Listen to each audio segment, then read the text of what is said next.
आज का ये वीडियो ऐसे स्टूडेंट्स के लिए है जिनको नंबर्स को पहचानने में दिक्कत रहती है। दिक्कत का मतलब है कि वे जब क्वेश्चन में देखते हैं, कहीं पर रियल नंबर लिखा हुआ है, कहीं रैशनल नंबर लिखा हुआ है या प्राइम नंबर लिखा हुआ है, तो वो समझ नहीं पाते कि किस तरह की नंबर्स की बात हो रही है। तो आज की इस वीडियो में हम इसी क्लासिफिकेशन को समझने वाले हैं। तो चलिए बिना किसी देरी के शुरू करते हैं आज का वीडियो। देखिए नंबर्स की अलग-अलग कैटेगरीज़ बनाई गई है। तो पहले समझ लेते हैं नंबर सिस्टम। नंबर सिस्टम क्या है? A number system is a way to represent numbers using digits and rules. तो नंबर सिस्टम क्या है कि नंबर्स को डिजिट्स के साथ कैसे बनाना है, यूज़ करना है, किस तरह के रूल्स हैं, जहाँ पर नंबर सिस्टम यूज़ होगा। देखिए, नंबर सिस्टम के 2 मेन टाइप्स हैं, पहला है रियल नंबर और उसके बाद है इमेजिनरी नंबर। तो ये जो इमेजिनरी नंबर को एक बार समझ लेते हैं, numbers that can not be represented on the number line. तो यहाँ पर आपको ये दिखाई दे रहा है,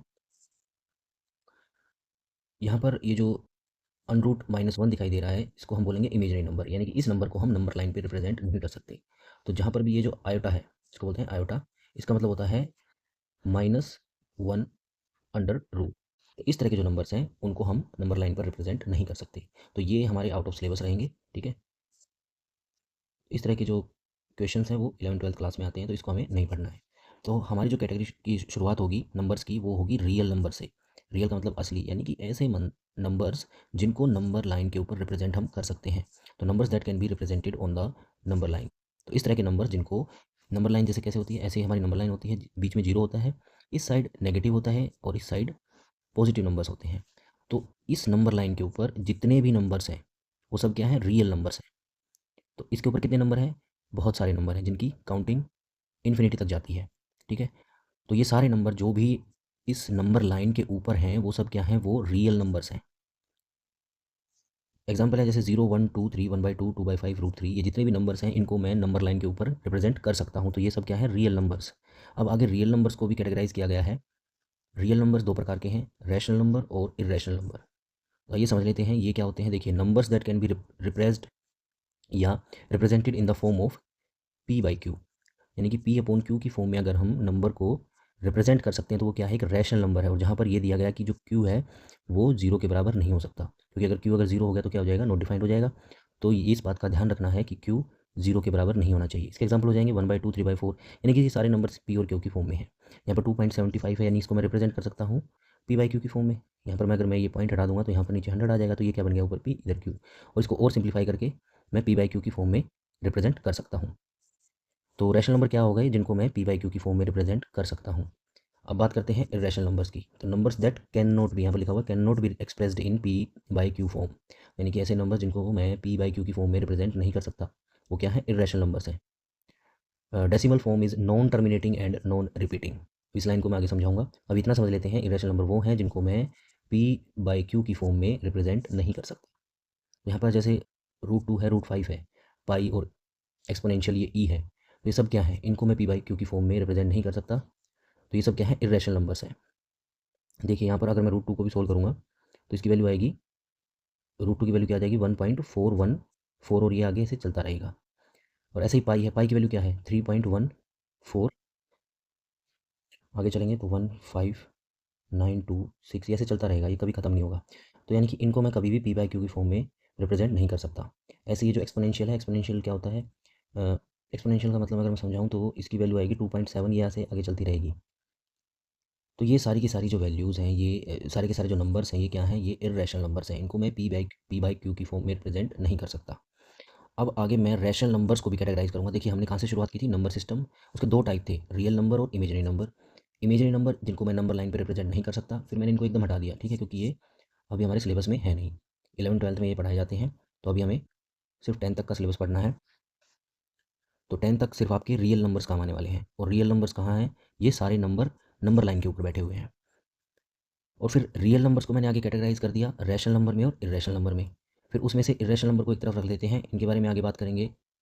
डेसिमल फॉर्म इनकी जैसे नॉन टर्मिनेटिंग है और नॉन रिपीटिंग है, इसका मतलब क्या है? इसको मैं आगे समझाऊंगा। तो अब हम फिर रैशनल नंबर को कैटेगराइज करेंगे। तो रैशनल नंबर कितने टाइप के हैं? यहाँ पर 3 टाइप के दिखा रखे हैं, इंटीजर्स, फ्रैक्शंस और डेसिमल नंबर्स। तो रैशनल नंबर देखिए यहाँ पर आपको दिखाई दे रहा है 1/2, 3/4। तो इनको कैटेगराइज किया आगे इंटीजर्स में, फ्रैक्शंस में और डेसिमल नंबर्स में। तो इंटीजर्स क्या है? Whole numbers and their negatives including zero. तो जितने भी इंटीजर हैं, यानी कि सारे होल नंबर और उनके नेगेटिव, जैसे यहाँ पर दिखाई दे रहा है 0, 1, 2, 3, 4, 5। इसमें नेगेटिव भी आ जाएंगे, अगर मैं बात करूँ तो -1 -2 ये सब नेगेटिव इंटीजर्स है, यानी कि जो नंबर लाइन के इधर लेफ्ट साइड में होंगे नेगेटिव नंबर्स और नंबर लाइन के राइट साइड में जो ये होल नंबर होंगे, ठीक है। ये देखिए ये डेसिमल में नहीं है, इनकी क्या खासियत होती है कि डेसिमल में नहीं होते, ये पूरे अपने आप में एक नंबर होता है, जैसे 1 2 3 4 5। और ऐसे ही नेगेटिव भी होंगे -1 -2 -3, ये सब क्या है, ये सब इंटीजर्स हैं।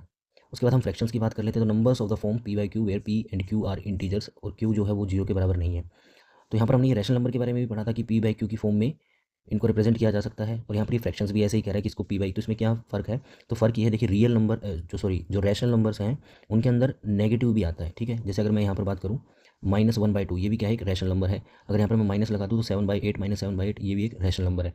लेकिन यहाँ फ्रैक्शंस में मैं कभी भी माइनस का यूज़ नहीं कर सकता, क्योंकि फ्रैक्शन अपने आप में किसी चीज़ का टुकड़ा होता है, और टुकड़ा होने के लिए कोई चीज़ होनी चाहिए। और नेगेटिव का मतलब है कोई चीज़ नेगेटिव में है, यानी कि वो पहले एग्जिस्टेंस में आएगी, उसके बाद उस पर काम होगा। तो फ्रैक्शंस हमेशा किसी पहले से ही कोई चीज़ मौजूद है उसका फ्रैक्शन होगा, ठीक है। अगर कोई चीज़ जीरो है उसका क्या फ्रैक्शन होगा, उसका फ्रैक्शन हो ही नहीं सकता। और जीरो से इधर चला गया अगर लेफ्ट साइड में नंबर लाइन के, ठीक है, तो ये सब नेगेटिव में है, तो नेगेटिव चीज़ों के फ्रैक्शंस नहीं बनाते हम। फ्रैक्शंस हमेशा एक होल नंबर से निकल के आएगा। होल नंबर में भी हम जीरो को एक्सक्लूड कर देंगे, तो यानी कि क्या बचा, नेचुरल नंबर। तो फ्रैक्शंस हमेशा नेचुरल नंबर्स के होंगे। तो यहाँ पर जितने भी फ्रैक्शंस दिखाई दे रहे हैं सब पॉजिटिव है। तो रैशनल नंबर और फ्रैक्शन में हमने एक अंतर भी ढूंढ लिया है, क्या होता है कि जो फ्रैक्शंस होते हैं वो हमेशा पॉजिटिव होते हैं, और रैशनल नंबर प्लस में भी हो सकते हैं और माइनस में भी हो सकते हैं। तो रैशनल नंबर्स की दो कैटेगरीज हमने पढ़ ली, इंटीजर और यहाँ पर फ्रैक्शंस। उसके बाद हम डेसिमल नंबर्स के बारे में पढ़ेंगे। तो numbers that can be written in decimal form, तो यहाँ पर ये जितने भी डेसिमल फॉर्म्स है क्या है, डेसिमल नंबर्स हैं। तो हमने रैशनल नंबर पढ़ा, रैशनल नंबर क्या था, जिनको हम पी बाई क्यू की फॉर्म में रिप्रेजेंट कर सकते हैं। तो यहाँ पर जितने भी नंबर्स हैं, जैसे अगर यहाँ पर मैं इस 1 को देखूँ तो 1 क्या है, 1 के नीचे 1 है, 2 के नीचे भी 1 है, 3 के नीचे भी 1 है, तो ये सब पी बाई क्यू की फॉर्म में है। फ्रैक्शन भी पी बाई क्यू की फॉर्म में है, और इनको भी मैं जो डेसिमल्स हैं इनको भी मैं पी बाई क्यू की फॉर्म में रिप्रेजेंट कर सकता हूँ। जैसे 0.6 है यहाँ पर, तो इसको मैं क्या लिख सकता हूँ, 6/10 या फिर 3/5। तो ये पी बाई क्यू की फॉर्म में आ गया। तो जो पी बाई क्यू की फॉर्म में है वो क्या है, वो रैशनल नंबर है। तो इंटीजर भी एक रैशनल नंबर है, फ्रैक्शन भी एक रैशनल नंबर है, और डेसिमल भी एक रैशनल नंबर है। तो यहाँ हमने देखा रैशनल नंबर, रियल नंबर को हमने रैशनल नंबर में और इरेशनल नंबर में क्लासिफाइड किया था। उसके बाद रैशनल नंबर को हमने क्लासिफाइड किया किसमें, इंटीजर्स, फ्रैक्शंस और डेसिमल नंबर्स में। तो अब हम उठा लेते हैं इंटीजर्स को, यानी कि अब और इनको कैटेगराइज करेंगे, किसको, इंटीजर्स को। फ्रैक्शंस को ऐसे छोड़ देंगे, डेसिमल को भी छोड़ देंगे। अब हम इंटीजर्स को और कैटेगराइज करेंगे आगे। तो इंटीजर्स क्या थे, जो एक बार मैं फिर से बता देता हूँ कि जो इंटीजर्स क्या थे, नंबर लाइन के ऊपर जितने भी अपने आप में पूरे नंबर हैं, जैसे 0 है, 1 है, 2 है, और इधर -1 है, -2 है, ये सब क्या है, इंटीजर्स है। अब इनको भी कैटेगराइज किया गया है नेचुरल नंबर्स में, होल नंबर्स में और जीरो में। तो देखिए जीरो क्या है, ना ही पॉजिटिव इंटीजर है ना ही नेगेटिव इंटीजर है, ये अपने आप में एक इंटीजर है बस, ठीक है ना। इसको हम पॉजिटिव में काउंट करेंगे ना नेगेटिव में काउंट करेंगे। अब बात करते हैं नेचुरल नंबर्स की। देखिए काउंटिंग नंबर्स स्टार्टिंग फ्रॉम 1, तो नंबर लाइन के ऊपर जितने भी नंबर जो 1 से स्टार्ट होते हैं राइट साइड में, वो सब क्या हैं, नेचुरल नंबर्स, ठीक है। तो यहाँ पर आपको नंबर लाइन दिखाई दे रही है, तो इसके ऊपर जीरो के बाद के जितने भी नंबर 1 2 3 4, यानी कि जो काउंटिंग होती है वो नेचुरल हमारे मुंह से कैसे निकलती है, 1 2 3 4, इसलिए इनको नेचुरल नंबर बोला गया है। सबसे पहले एग्जिस्टेंस में यही आए होंगे, यानी कि इंसान ने जब गिनती स्टार्ट की होगी तो कैसे स्टार्ट की होगी कि 1 2 3 4, तो ये सबसे पहले नेचुरली हमारे दिमाग में आए होंगे, इसलिए इनको बोल दिया गया नेचुरल नंबर्स, क्योंकि काउंटिंग में इन्हीं का यूज़ किया जाता है। तो जितने भी नंबर्स हैं, जितने भी इंटीजर्स हैं, कैसे, पॉजिटिव, जीरो को हटाकर, जीरो तो है ही नहीं, ना वो पॉजिटिव है ना नेगेटिव है, तो जितने भी इंटीजर हैं नंबर लाइन के ऊपर राइट साइड में जो 1 से स्टार्ट होते हैं वो सब क्या हैं, नेचुरल नंबर्स हैं, और वो पूरे हैं अपने आप में, यानी कि डेसिमल में नहीं है। उसके बाद फिर से होल नंबर्स आ जाते हैं। तो इंटीजर अगर मैं नेचुरल नंबर को जीरो भी दे दूँ तो ये सब क्या बन जाएंगे, होल नंबर्स। तो होल नंबर्स क्या है, नेचुरल नंबर में अगर मैं जीरो इंक्लूड कर दूँ तो वो होल नंबर बन जाएंगे। अब बात करते हैं डेसिमल नंबर्स की। तो डेसिमल नंबर्स को भी आगे हमने कैटेगराइज किया है दो चीज़ों में, टर्मिनेटिंग डेसिमल्स और नॉन टर्मिनेटिंग डेसिमल्स। तो decimals that have a finite decimal part, उसको क्या बोलेंगे, टर्मिनेटिंग डेसिमल्स। जैसे 0.2, तो यहाँ पर 2 के बाद कुछ भी नहीं है, ये खत्म हो गया, टर्मिनेट हो गया। 1.45 ये टर्मिनेट हो गया, इससे आगे कोई नंबर नहीं है। 2.5 ये डेसिमल नंबर टर्मिनेट हो गया। टर्मिनेट का मतलब कोई चीज़ रुक जाती है, तो यानी कि टर्मिनेटिंग डेसिमल है, यानी कि इनका कहीं ना कहीं अंत है। तो इस 3.125 का अंत कहाँ पर है, 5, इसके बाद कोई नंबर नहीं है, तो 3.125, तो ये क्या हो गया, टर्मिनेटिंग डेसिमल। अब बात करते हैं नॉन टर्मिनेटिंग डेसिमल्स की, यानी कि नहीं रुकने वाली, ये चलते रहेंगे। तो decimals that continue infinitely with A repeating pattern. देखिए यहाँ पर मैं एक बार वापस लेके जाऊँगा आपको इरेशनल नंबर्स तक। हमने इरेशनल नंबर्स को भी पॉइंट में देखा था, तो हमने क्या देखा था, 1.414, और ये चलता रहा। ऐसे ही पाई की वैल्यू देखिए, कि इरेशनल नंबर है 3.1415926, ये ऐसे चलता रहा। तो इरेशनल नंबर और यहाँ पर नॉन टर्मिनेटिंग डेसिमल में क्या फ़र्क हुआ कि इसका भी कोई एंड नहीं है, और ये भी कह रहा है कि यहाँ नॉन टर्मिनेटिंग है, इनका भी कोई एंड नहीं है। तो एंड तो यहाँ पर इरेशनल नंबर्स का भी नहीं है और नॉन टर्मिनल डेसिमल्स का भी नहीं है, तो इन दोनों में क्या फ़र्क हुआ। तो देखिए यहाँ पर ये जो पैटर्न है इसका कोई पैटर्न नहीं बन रहा। यहाँ 1 1 4 आया, 1 5 आया, फिर 9 आया, फिर 9 2 6, अब 6 के बाद क्या आएगा, 5 आएगा, फिर 3 आएगा, तो कोई पैटर्न नहीं बन रहा। देखिए इनका अंत तो नहीं हो रहा है, टर्मिनेट भी नहीं हो रहे, लेकिन इनका पैटर्न भी नहीं बन रहा है। तो इस तरह के नंबर्स को मैं पी बाई क्यू की फॉर्म में नहीं डाल सकता हूँ, तो ये क्या हो गए, इरेशनल नंबर हो गए। तो अब यहाँ पर पॉइंट वाले नंबर, अब हम नॉन टर्मिनेटिंग डेसिमल्स की बात करते हैं, तो यहाँ पर क्या होगा, देखिए 0.14287, ठीक है। अब इसके बाद ये फिर से रिपीट होगा, जैसे मैं इस एग्जांपल के साथ बताता हूँ आपको, 2.33 है, तो यहाँ पर क्या आएगा 3 3, तो ये पैटर्न क्या है, रिपीट होता जा रहा है, भले ही ये रुक नहीं रहा नंबर, लेकिन पैटर्न रिपीट होता जाता है। ऐसे ही क्या है, 0.2727, इसके बाद भी क्या आएगा 2727, तो यहाँ पर एक पैटर्न चल रहा है, लेकिन इरेशनल नंबर में ऐसा कोई पैटर्न नहीं था। तो अगर डेसिमल नंबर्स हैं और वो एक पैटर्न के साथ रिपीट हो रहे हैं, जैसे यहाँ पर 142857 है, तो ये क्या है, ये है 1/7। तो 1/7 अगर मैं 1 को 7 से डिवाइड करूँगा, तो ये पैटर्न मुझे ऑब्जर्व होगा यहाँ पर 142857, ऐसे चलता रहेगा, रिपीट करता रहेगा। तो यानी कि इसको मैं 1 पी बाई क्यू की फॉर्म में लिख सकता हूँ। तो ये non terminating decimal P by Q की फॉर्म में मैं इनको लिख सकता हूँ। तो ये किसके हिस्सा हो गए, एक रैशनल नंबर्स, यानी रैशनल नंबर, तो ये रैशनल नंबर से ही निकल के आए हैं। अब यहाँ पर देखिए, अगर मैं यहाँ से देखना स्टार्ट करूँ इसको, तो रैशनल नंबर से ही बना हुआ है, क्योंकि रैशनल नंबर्स को कैटेगराइज किया इंटीजर, फ्रैक्शंस और डेसिमल्स में। तो ये कहाँ से आया है, उतर के रैशनल नंबर से ही आया है। तो यानी कि इनको मैं पी बाई क्यू की फॉर्म में रिप्रेजेंट कर सकता हूँ। तो ये पी बाई क्यू बन जाएगा। क्यों बना, क्योंकि इनका जो पैटर्न है वो रिपीट कर रहा है। यहाँ पर 1.66 है, तो 66 चलता रहेगा, तो पैटर्न रिपीट हो रहा है, तो क्या है, नॉन टर्मिनेटिंग डेसिमल बन गया। आगे बढ़ते हैं। अब नॉन टर्मिनेटिंग डेसिमल भी दो तरह के हैं, यहाँ पर रिपीटिंग डेसिमल्स हैं और नॉन रिपीटिंग डेसिमल्स हैं। अब ये नॉन रिपीटिंग डेसिमल्स ये क्या बन गए, ये वापस इरेशनल नंबर्स बन गए। देखिए यहाँ पर, तो decimals that continue infinitely without any repeating pattern. तो यहाँ पर फिर से पाई की ये वैल्यू आ गई, तो 3.141592653, कुछ भी पैटर्न रिपीट नहीं हो रहा, तो ये क्या बन जाएगा, ये इरेशनल नंबर में चला जाएगा यहाँ पर। ऐसे ये ई की वैल्यू है 2.718, ये भी पैटर्न रिपीट नहीं हो रहा, ना ही टर्मिनेट हो रहा है, तो ये इरेशनल नंबर है। रिपीटिंग डेसिमल्स, ये सब रिपीटिंग डेसिमल्स है, यानी कि सब रिपीट हो रहा है, 7/6 ये रिपीट होता रहेगा। तो ये जाएंगे पी बाई क्यू की फॉर्म में, और ये वाले पी बाई क्यू की फॉर्म में नहीं जाएंगे, क्योंकि ये इरेशनल नंबर बनेंगे। अब बात करते हैं कुछ स्पेशल नंबर्स की। जैसे अब बात कर लेते हैं इवन नंबर्स की। तो इवन नंबर्स क्या हैं, देखिए नंबर्स डिविजिबल बाई 2, यानी ऐसे नंबर जिनको मैं 2 से डिवाइड कर सकता हूँ वो इवन नंबर्स कहलाते हैं, ये आसान है। और नंबर्स क्या है, जिनको मैं 2 से डिवाइड नहीं कर सकता, जैसे 1 3 5 7 9 11। उसके बाद बात करते हैं प्राइम नंबर्स की। Numbers greater than 1 that have exactly 2 factors 1 and itself. तो यहाँ पर प्राइम नंबर क्या कह रहा है कि देखिए प्राइम नंबर ऐसे नंबर जिनके सिर्फ 2 ही फैक्टर होते हैं, एक 1 होगा और एक वो खुद होगा। देखिए सबसे छोटा प्राइम नंबर यहाँ पर 2 है, ठीक है, एक क्यों नहीं है, देखिए एक जो है उसका एक ही फैक्टर है 1। तो यहाँ पर ये क्या कह रहा है, डेफिनेशन ध्यान से देखिए, दैट हैव एग्जैक्टली 2 फैक्टर्स, यानी कि प्राइम नंबर होने के लिए पहली कंडीशन तो ये है कि उसके 2 फैक्टर होने चाहिए, ठीक है, और एग्जैक्टली 2 होने चाहिए, ना 2 से कम ना 2 से ज़्यादा। तो ऐसे नंबर जिनका सिर्फ एक फैक्टर बने और वो खुद फैक्टर बने, वही क्या होंगे, प्राइम नंबर्स। अब एक अपने आप में एक ही है, यानी उसका फैक्टर क्या है 1, तो इसका तो एक ही फैक्टर हुआ, जबकि प्राइम नंबर होने के लिए क्या चाहिए, 2 फैक्टर चाहिए, तो इसके 2 फैक्टर है नहीं, तो ये क्या है, प्राइम नंबर नहीं है। तो ये प्राइम नंबर नहीं है। तो सबसे छोटा प्राइम नंबर क्या हुआ, 2, क्योंकि 2 के कितने फैक्टर है, 1 और 2 खुद, तो इसके सिर्फ 2 ही फैक्टर होंगे, और ये कंडीशन हमारी सेटिस्फाई हो गई। उसके बाद हम 3 को उठाते हैं, 3 का फैक्टर क्या है 1 और 3 खुद। 5 उठाते हैं, 5 का फैक्टर क्या है 1 और 5 खुद। 7 का फैक्टर क्या है 1 और 7 खुद। तो इन सब के कितने 2 2 फैक्टर निकल के आ रहे हैं। तो अब जैसे मैं यहाँ पर 6 लेता हूँ, 6 के कितने फैक्टर हो सकते हैं 1 2 और 3, इसके 3 फैक्टर हो गए, जबकि इसको एक्जैक्टली 2 फैक्टर चाहिए, तो 6 क्या है, प्राइम नंबर नहीं है। तो प्राइम नंबर क्या होंगे, जिनके सिर्फ एक 2 फैक्टर हों, एक और वो खुद। तो यहाँ पर ये जितने भी नंबर्स हैं ये सब क्या है, प्राइम नंबर्स हैं। सबसे छोटा प्राइम नंबर क्या है 2, और ये अकेला प्राइम नंबर है जो क्या है, इवन है। तो 2 ही एक अकेला ऐसा प्राइम नंबर है जो इवन है, और ये सबसे छोटा प्राइम नंबर भी है। इसके बाद जितने भी प्राइम नंबर्स हैं वो सब क्या है, ओड नंबर्स हैं। तो इसका भी ध्यान रखेंगे कि सबसे छोटा प्राइम नंबर क्या है 2, और सबसे अकेला यानी कि पूरे प्राइम नंबर्स के सेट में जो अकेला इवन नंबर है वो भी क्या है 2। उसके बाद बात करते हैं जो प्राइम नंबर नहीं है वो क्या है, कंपोजिट नंबर्स हैं।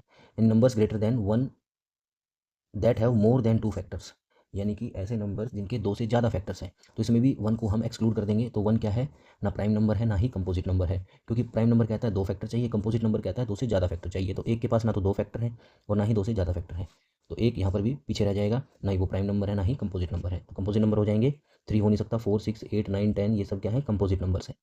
तो यहाँ ध्यान रखेंगे कंपोजिट नंबर्स ओड और इवन का कॉम्बिनेशन है, कभी ओड आएगा कभी इवन आएगा। तो जैसे यहाँ पर 9 क्या है, 9 एक इवन नंबर है, लेकिन ये क्या है, कंपोजिट नंबर है। उसके बाद बात करते हैं को प्राइम नंबर्स की। तो ये जो को प्राइम नंबर्स क्या है, 2 नंबर्स हुज एचसीएफ इज 1, यानी कि ऐसे नंबर जिनका एक ही कॉमन फैक्टर होता है। जैसे यहाँ पर 4 और 9 है, तो 4 और 9 का कॉमन फैक्टर क्या है 1 है, इसमें से कुछ कॉमन आ ही नहीं रहा। ऐसे ही अगर मैं बात करूँ 4 और 6, तो इसमें क्या कॉमन आ रहा है, तो इनका एक फैक्टर 2, यानी कि जो दोनों 2 से डिवाइड हो जाते हैं, तो एक कॉमन फैक्टर तो 1 होता ही है, और इसमें 2 भी निकल आया, तो इसके 2 कॉमन फैक्टर हो गए। लेकिन ये क्या कह रहा है को प्राइम नंबर, कि जिसका एचसीएफ सिर्फ एक हो वही क्या है, को प्राइम नंबर है। और ये हमेशा किस में होंगे, पेयर्स में होंगे, क्योंकि तभी तो हम कॉमन निकाल पाएंगे। तो ये को प्राइम नंबर्स हमेशा पेयर्स में होते हैं। देखिए कई बार स्टूडेंट्स कंफ्यूज कर जाते हैं कि प्राइम नंबर का उल्टा क्या होता है, को प्राइम नंबर। नहीं, प्राइम नंबर का उल्टा होगा कंपोजिट नंबर, यानी कि जो प्राइम नंबर नहीं है वो क्या मिलेगा, कंपोजिट नंबर मिलेगा। और को प्राइम नंबर हमेशा पेयर में होंगे, यानी कि उसमें प्राइम का कम्बिनेशन भी हो सकता है और ओड इवन का कम्बिनेशन भी हो सकता है, कुछ भी हो सकता है। जैसे 4 और 9, तो 4 क्या है, 4 प्राइम नंबर नहीं है, भले ही ये को प्राइम नंबर है। देखिए नाम में को प्राइम आ रहा है, लेकिन दोनों ही क्या है, 4 और 9, ये भी कंपोजिट नंबर है और ये भी कंपोजिट नंबर है। तो इन दोनों को जब पेयर करेंगे तो इसमें कॉमन फैक्टर सिर्फ 1 ही आ रहा है, तो इसलिए इसको बोलेंगे को प्राइम नंबर्स।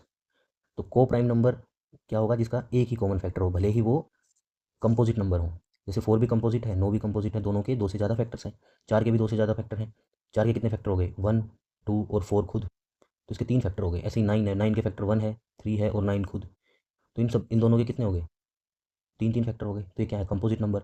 लेकिन जब ये पेयर में आएंगे, 4 और 9 अपने पेयर में आते हैं, तो ये क्या बन जाते हैं, को प्राइम नंबर बन जाते हैं, क्योंकि इनका जो कॉमन फैक्टर है वो 1 ही निकल के आता है। आगे बढ़ते हैं, twin prime numbers, two prime numbers that differ by 2, यानी कि ऐसे प्राइम नंबर्स जिनका डिफरेंस 2 होता है, वो क्या है, ट्विन प्राइम नंबर्स। तो ऐसे प्राइम नंबर्स जिनका डिफरेंस कितना है, 2।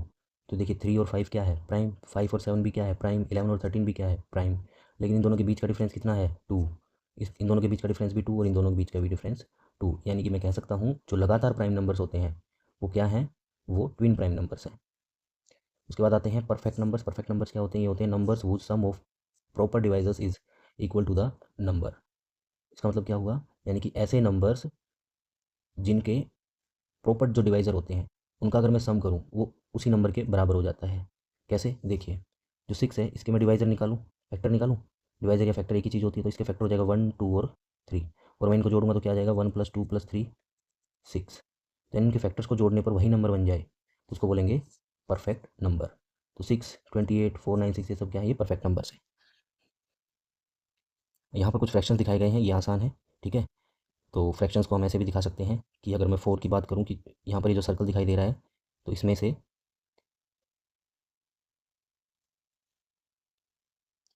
तो इसमें कितना हिस्सा कलर नहीं है, तो मैं कह सकता हूँ 3/4 कलर नहीं है। और अगर मैं कहूँ कि कितना हिस्सा ग्रीन कलर में है, तो 1/4, कि 4 में से एक हिस्सा, पूरे 4 हैं ये, 1, 2, 3, 4, इसमें से एक हिस्सा कलर्ड है तो 1/4 है। ऐसे यहाँ पर 3 हिस्से हैं, तो 3 में से एक क्या है, कलर्ड है, और बाकी 2/3 कलर्ड नहीं है। तो दोस्तों ये था नंबर सिस्टम हमारा। आशा करता हूँ आपको ये वीडियो पसंद आया होगा। अगर आपको वीडियो पसंद आया तो इस वीडियो को लाइक और शेयर जरूर कीजिएगा। मिलते हैं अगले वीडियो में, तब तक के लिए जय हिंद।